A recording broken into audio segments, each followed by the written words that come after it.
Hello friends, ಸುಮದ್ರ ಕಿಚನ್ಗೆ ಸ್ವಾಗತ. ಇವತ್ತು ನಾನು ತುಂಬಾ ಸಿಂಪಲ್ ಆಗಿ ಸೌತೆಕಾಯಿ ದೋಸೆ ಹೇಗೆ ಮಾಡೋದು ಅಂತ ತೋರಿಸ್ಕೊಡ್ತಾ ಇದ್ದೀನಿ. ತುಂಬಾನೇ ಬೇಗ ಆಗ್ಬಿಡುತ್ತೆ ಬೆಳಗಿನ ತಿಂಡಿಗೆ. ಈಗ ಇದಕ್ಕೆ ಬೇಕಾಗುವಂತ ಇಂಗ್ರೀಡಿಯೆಂಟ್ಸ್ ನೋಡೋಣ.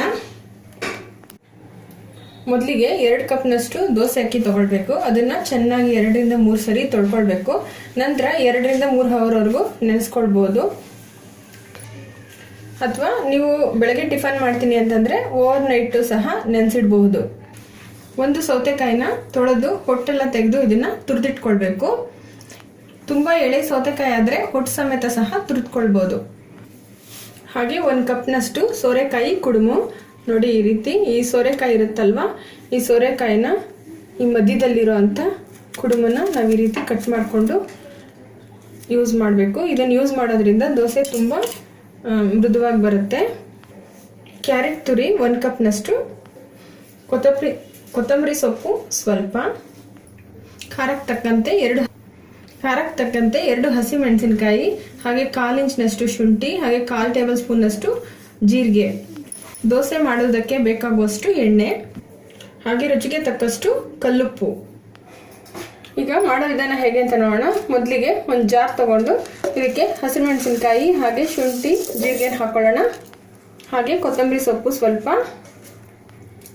ತುರಿದಿಟ್ಟಿರೋ ಅಂಥ ಸೌತೆಕಾಯಿ, ರುಚಿಗೆ ತಕ್ಕಷ್ಟು ಉಪ್ಪು, ಹಾಗೆ ಸ್ವಲ್ಪ ಅಕ್ಕಿನ ಹಾಕ್ಕೊಂಡು ರುಬ್ಕೊಳ್ಳೋಣ.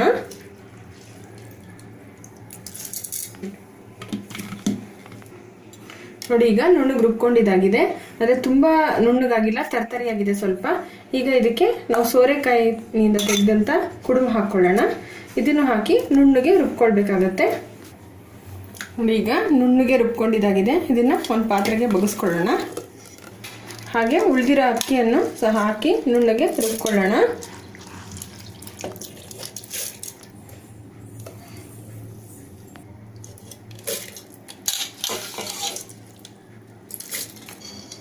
ಈಗ ಪೂರ್ತಿಯಾಗಿ ನುಣ್ಣಗೆ ರುಬ್ಕೊಂಡಿದ್ದಾಗಿದೆ. ಈಗ ಇದನ್ನು ಮಿಕ್ಸ್ ಮಾಡ್ಕೊಳ್ಳೋಣ.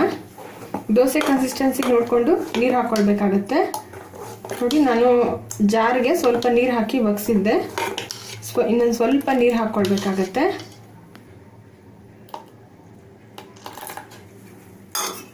ತುಂಬ ತೆಳುವು ಮಾಡ್ಕೊಳಕ್ಕೆ ಹೋಗ್ಬೇಡಿ. ನೋಡಿ, ಇಷ್ಟು ಕನ್ಸಿಸ್ಟೆನ್ಸಿ ಇರಬೇಕು. ಈಗ ಇದಕ್ಕೆ ತುರಿದಿರೋಂಥ ಕ್ಯಾರೆಟ್ ಹಾಕ್ಕೊಳ್ಳೋಣ. ಇದಕ್ಕೆ ಸಬ್ಬಕ್ಕಿ ಸೊಪ್ಪು ಸಹ ಸಣ್ಣದಾಗಿ ಹೆಚ್ಚಿ ಹಾಕ್ಕೊಳ್ಬೋದು. ಇದನ್ನು ಮಿಕ್ಸ್ ಮಾಡ್ಕೊಳ್ಳೋಣ.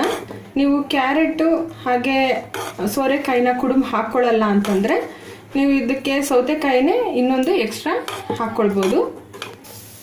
ಈಗ ಇದನ್ನೆಲ್ಲ ಚೆನ್ನಾಗಿ ಮಿಕ್ಸ್ ಮಾಡ್ಕೊಂಡ ನಂತರ ಇದನ್ನು ಒಂದು 10 ನಿಮಿಷ ನೆನೆಯೋದಕ್ಕೆ ಬಿಡಬೇಕು. ನಿಮ್ಗೆ ನೆನೆಯೋದಕ್ಕೆ ಟೈಮ್ ಇಲ್ಲ ಅಂತಂದರೆ ಹಾಗೇನೆ ಡೈರೆಕ್ಟಾಗಿ ಮಾಡ್ಕೊಳ್ಬೋದು.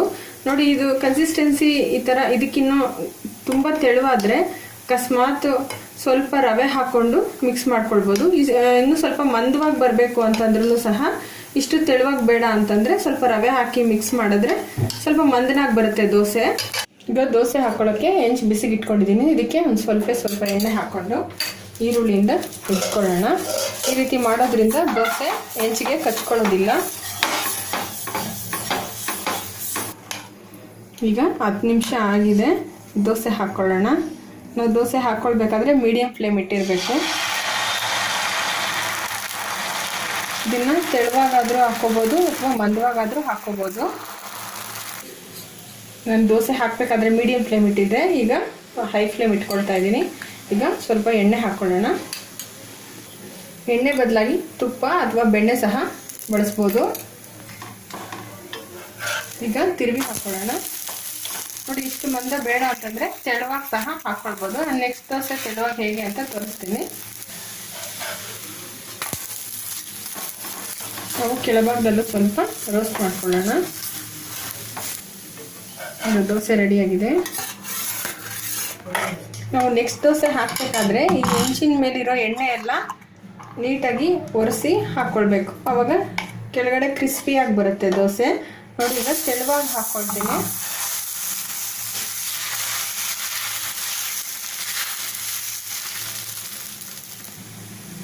ಸ್ವಲ್ಪ ಎಣ್ಣೆ ಹಾಕ್ಕೊಳ್ಳೋಣ.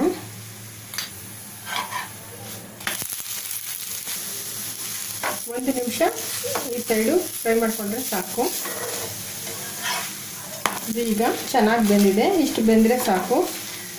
ಇದನ್ನು ತೆಗೆದುಕೊಳ್ಳೋಣ. ಇದನ್ನು ಟಿಫನ್ಗೆ ತಿನ್ನೋದಕ್ಕೆ ತುಂಬ ಚೆನ್ನಾಗಿರುತ್ತೆ, ಹಾಗೆ ಬೇಗನೂ ಆಗುತ್ತೆ. ಅಕ್ಕಿ ಒಂದು ನೆಂದಿದ್ರೆ ಸಾಕು. ಈಗ ಪ್ಲೇಟ್ಗೆ ಶಿಫ್ಟ್ ಮಾಡ್ಕೊಳ್ಳೋಣ.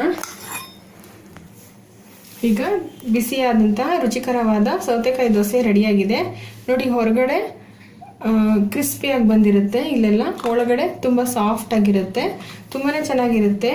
ಇದ್ರ ಜೊತೆ ಕಾಯಿ ಚಟ್ನಿ ಸಹ ತಿನ್ಬೋದು ಅಥವಾ ಕಡಲೆಬೇಳೆ ಚಟ್ನಿ ಸಹ ತಿನ್ಬೋದು.